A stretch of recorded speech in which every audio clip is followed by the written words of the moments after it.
Hey everyone, so I just got back from Orange Theory just a few minutes ago in my workout clothes, and I like to wear loose, workout clothes because the ones that I used to wear are these Lululemon leggings right here and these tank tops. Now I guess the tank tops are fine. I guess the tops are not really the issue. But more of these, the bottoms here, like these pants right here, I just found that they've just been too tight. Those Lululemon leggings are too tight and it's just kind of uncomfortable. So I don't really wear those anymore. I prefer more loose clothing to wear while working out and just in general. I don't like tight clothing. Yeah, anything that's like skin tight is kind of a problem for me. So, I guess it's just, I don't know if it's a sensory thing or not, but I like, more loose clothing. Yeah, these are my workout clothes. I gotta change, but I'm gonna change into something comfortable, of course. Right, I've now changed into comfortable clothing, of course. Yeah, I have tried to wear like tight jeans in the past, and I just don't like it, like especially in the winter when it's cold. That's just a big no for me. Our dad is at work and I am the oldest child in the family, so what I usually do is I manage a lot of things when he's gone because I am the oldest, which I can manage. It's not that difficult, but still sometimes it can be difficult. Like you hear the dogs barking. Hey, Bandit Baxter. You hear the dogs barking right there. That kind of drives me crazy. It's kind of annoying too, and it can be loud. Like sometimes I want to wear my earplugs right here because the barking is loud and I don't want the bark to like erupt, because that is something that can startle me, and I don't like being startled. So sometimes I even, wear these earplugs here around the house, just even though, there might not be that many loud noises. The thing more is I'm afraid of is just one like erupting kind of out of nowhere, and I don't like that. But yeah, sometimes it can get a little overwhelming managing some things around here while our dad is at work. And yeah, sometimes I can get overwhelmed, and sometimes I feel like I can feel, stress and anger building up, and I'm just kind of like ready to kind of explode, especially for me as an autistic person, that can be something that happens to me sometimes.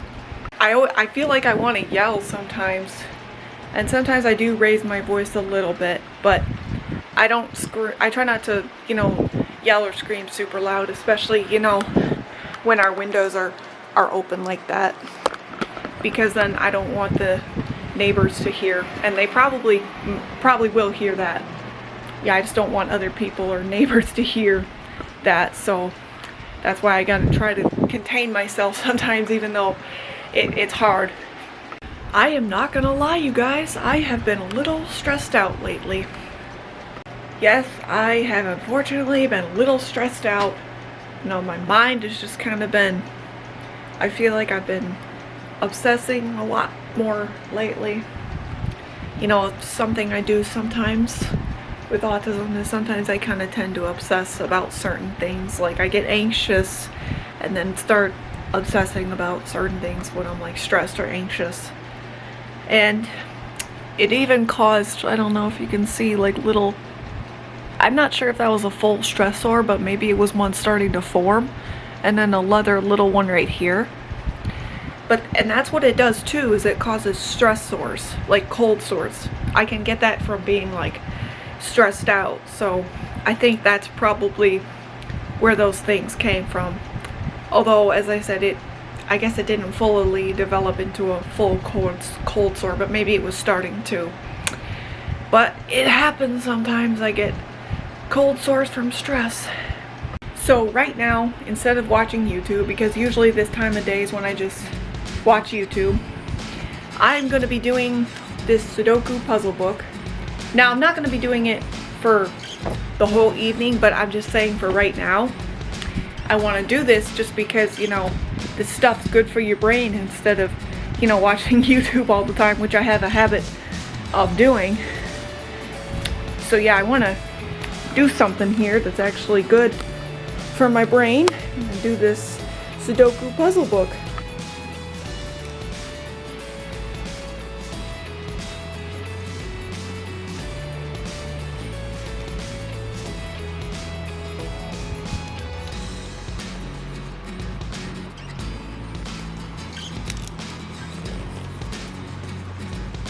Just finished this puzzle right here, and now I'm gonna go on and do the next one.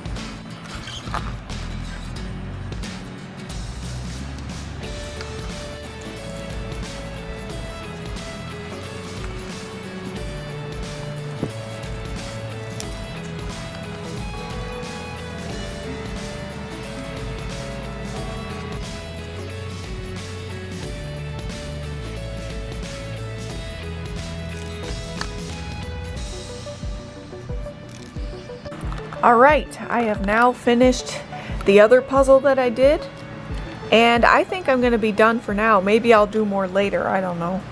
Right, so I just did a couple of Sudoku puzzles, and the reason that I only did 2 is because, you know, those are medium level like puzzles, and sometimes they can take a while to figure out. You know, medium puzzles like that are a little bit harder, and sometimes it takes me a little bit longer to figure out what to do, so that's why I only do usually maybe 1 or 2 at a time. But there I just did a couple, and like I said, I wanted to do that because I know I usually watch YouTube a lot, and I've been watching it a lot and listening to music, I guess, too. But I wanted to, you know, do something good for my brain, and I feel like I should do that more often.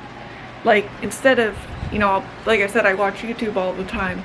I want to start doing like puzzle books and reading too. Like, I want to, especially, you know, before bed, because I tend to be on screens a lot before bed, and that's a habit I need to break. So I definitely want to start, you know, reading and doing more puzzle books. And again, I wonder if those, you know, the reading and, you know, doing puzzle books, like, good for the brain is good for, you know, especially an autistic brain like mine, and I wonder if that'll help. So my dad and brother just asked me if I wanted to play a game of Monopoly later. Now, as you know, if you have or haven't played Monopoly before, but if you have, one thing you probably know is that it takes a long time. It can take like 2 hours or something, but, you know, and I kind of didn't like the idea of just sitting there for 2 hours. Like, I can't do that. Like, I can't just sit there for 2 hours playing the game, because it might get interesting at first, but then after a while the game can get boring. And then, you know, what happens with me is I just start like feeling like I need to get up and move, and it can be torturous sometimes just sitting there, you know, playing the game, and we have to wait for the game to finish, and I just can't get up and, you know, I want to get up and move, but it, you know, that's just a hard thing for me, you know, and I don't like it. But what I suggested, one thing that I suggested is that we don't play the, we don't play the full game all in one night. That we just set a time limit of how much we're gonna play, and we leave everything where it is, and then continue another day playing it. I know, I think that's how some people do it too, but if I'm gonna play, that's definitely, I think, how that's gonna have to be, because I cannot play the full game in one night and sit there for 2 hours, you know, and then all of a sudden start getting bored, and then just, you know, sitting there just, I'm telling you, it's just torturous. I feel like just having to sit for 2 hours straight. Now, I guess it can only be kind of torturous if it's doing something like playing a game that I've lost interest in. But if I'm doing something that I'm interested in, you know, I guess sitting for 2 hours could be alright. I mean, it might be, I mean, I gotta get up and stretch, of course, every once in a while, but, and I try not to sit for, you know, too long if I don't have to. Like if we're going on a road trip, I usually can do okay because I'm doing something that I like I'm either listening to music or playing video games or something, or watching a movie. So I'm doing something, you know, that I like, and you know, on road trips it's not bad at all. I do just fine with that, but if it's playing a game and just sitting there, you know, that's kind of a different thing, because after a while I lose interest in the game and I feel like I have to just sit there bored. Well, anyway, since we just had dinner, I am now going to take all the dogs for a walk, but I'm going to take them one at a time. I don't take them all together. I'm going to take the 3 of them individually, and we're not going to go super far, so it's not going to be super long, so because we're just going to probably go up and down the street a little and then back. I've been walking the dogs a lot more recently, and you know, it's something that I enjoy, you know, doing, is walking the dogs, because it gives the chance for them to get exercise, and then I'm outside and I'm getting exercise too, and it just gives me, you know, a chance to kind of connect and bond with them as well. Alright, so I just got back from walking the dogs. I didn't get to walk all of them because it started raining when I was walking one of the dogs. So yeah, but I guess that's kind of alright, because the one dog who didn't get to go for a walk is, you know, he's older and can't really move around as well anymore, so maybe it's best that he just rests tonight. But when I take them tomorrow, I'm gonna take him first, since he didn't get to go. Alright, so we just got finished with our game of Monopoly. Well, we didn't finish the whole game, but our portion of the game for tonight. And yeah, like I said, I like that concept, and I'm the one who actually suggested that, just because, like I said, I can't play the, you know, full game, because that does take a long time. Monopoly takes a long time. I can't sit still, you know, especially if I lose interest in the game after a while. So yeah, that's what's going on right now. I mean, yeah, we just finished the game and I'm just gonna chill for the night. Yeah, today was a pretty good day, even though it's a Monday, even though I don't really like Mondays. I mean, who does, right? Yeah, I think I'm going to take off for the night. So thank you everyone for watching, and I will see you next time. Bye.